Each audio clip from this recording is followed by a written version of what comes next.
গ্রামীণ ব্যাংক থেকে কৃষি ঋণ নেবার আবেদনপত্র। হ্যালো দর্শক বন্ধুরা, সবাই কেমন আছো? আশা করি সবাই ভালো আছো, সুস্থ আছো। বন্ধুরা, আমি নিয়ে এসেছি আমাদের পত্র লিখনের পরবর্তী ভিডিও। মাননীয় ম্যানেজার, যেহেতু আমরা ব্যাংকে চিঠি লিখবো, তাই ব্যাংকের যিনি প্রধান তাকে উদ্দেশ্য করেই কিন্তু আমাদের চিঠি। মাননীয় ম্যানেজার, আমরা গ্রামীণ ব্যাংকের যে ম্যানেজার তাকে উদ্দেশ্য করে চিঠি লিখছি। এবারে লিখতে হবে এখানে ব্যাংকের নাম এবং ঠিকানা।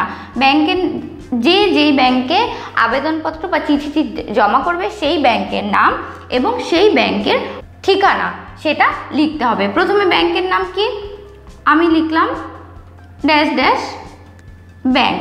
ঠিকানা আমি একটা কাল্পনিক ঠিকানা দিয়ে দিচ্ছি, কদমতলা, কোচবিহার। এবারে তারিখ। চলে যাব এবার চিঠির মূল বিষয়বস্তুতে। চিঠির উদ্দেশ্য যেহেতু লেখা হয়ে গেল, এবার কাকে চিঠি লিখবো আমরা? ব্যাংকের ম্যানেজারকে। যদি ম্যানেজার পুরুষ মানুষ হয়ে থাকেন সেক্ষেত্রে মহাশয়, আর যদি ব্যাংকের ম্যানেজার মহিলা হয়ে থাকেন সেক্ষেত্রে মহাশয়। এবারে চিঠির মূল বিষয়বস্তু। এক্ষেত্রে এখানে বিষয় না দিলেও কিন্তু খুব একটা অসুবিধা হবে না। আমি নাম লিখতে হবে, আমি একটা নাম দিয়ে দিচ্ছি, রমেন ঘোষ। আমি রমেন ঘোষ, কোচবিহার জেলার। বন্ধুরা, মহাশয়, আমি রমেন ঘোষ, কোচবিহার জেলার ড্যাশ গ্রামের নাগরিক। যেহেতু কোন জেলা এবং কোন গ্রামের বাসিন্দা সেটা কিন্তু দিতে হবে।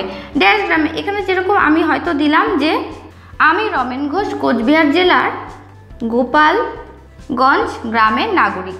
ঠিক আছে, আমি রমেন ঘোষ, কোচবিহার জেলার গোপালগঞ্জ গ্রামের নাগরিক।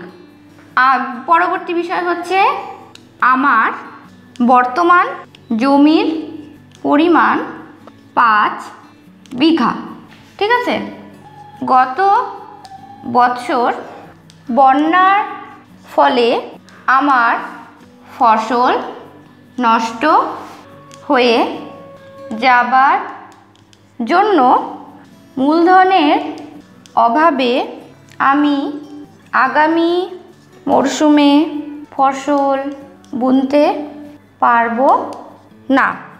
এইটুকু বন্ধুরা তোমরা একটু খেয়াল করো। তার কারণ হচ্ছে এখানে কিন্তু বিষয়বস্তু যেটা আছে সেটা কিন্তু আমি আমার মতন একটা বিষয়বস্তু দিয়ে চিঠিটা তোমাদের দেখাচ্ছি, কিন্তু এখানে বিষয়বস্তু কিন্তু এক একজনের ক্ষেত্রে সেটা আলাদা হতেই পারে। সবার আগে নাম এবং জেলা, গ্রামের নাম প্রত্যেকটি যার যার নিজস্ব দিতে হবে। এবং এখানে যে আমি কারণটা দেখিয়েছি সেই কারণটাও কিন্তু প্রত্যেকটা ক্ষেত্রেই পরিবর্তন হয়ে যাবে। যেমন আমার বর্তমান জমির পরিমাণ, এখানে যেমন আমি 5 বিঘা লিখেছি, সেটা যার যে পরিমাণ জমি, ঠিক আছে, আর সেই জমিটা কিন্তু অবশ্যই তার নামে নির্দিষ্ট যে জমিটা সেটাই দিতে হবে।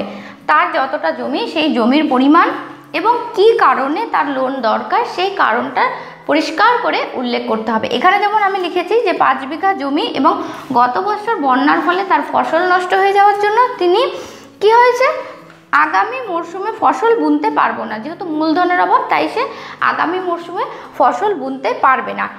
এরপর কি করতে হবে? এবারে চলে আসছি চিঠির পরের অংশটুকু। বন্ধুরা, আমি এখান থেকে চিঠির অংশটুকু শুরু করছি। এমত অবস্থায়, মানে এরকম অবস্থায় আমি ব্যাংকের থেকে ড্যাশ হাজার টাকা ঋণ নিতে চাই। হাজার, লক্ষ, যে পরিমাণ লোন বা যে পরিমাণ ঋণ নিতে নেবার জন্য আপনারা বা তোমরা আবেদনপত্রটি লিখবে, সেই ঋণের পরিমাণ মানে সেই টাকার অঙ্কটা কিন্তু এখানে লিখতে হবে। এখানে এমতাবস্থায় আমি ব্যাংক থেকে লিখলাম যে 10,000 টাকা ঋণ নিতে চাই। আমি 10,000 টাকা ব্যাংক থেকে ঋণ নিতে চাই। ঠিক আছে, এরপরে আগামী 1 অথবা 2, যাই হোক 2 বছরের মধ্যে 3টি সমান কিস্তিতে ঋণের টাকা সুদ সহ পরিশোধ করব। বাকিটুকু লিখলাম। বন্ধুরা, এমতাবস্থায় আমি ব্যাংকের থেকে 10,000 টাকা ঋণ নিতে চাই।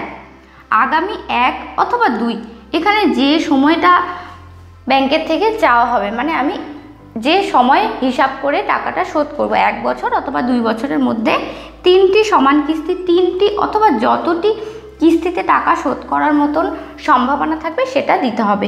সমান কিস্তিতে ঋণের টাকা সুদসহ পরিশোধ করব।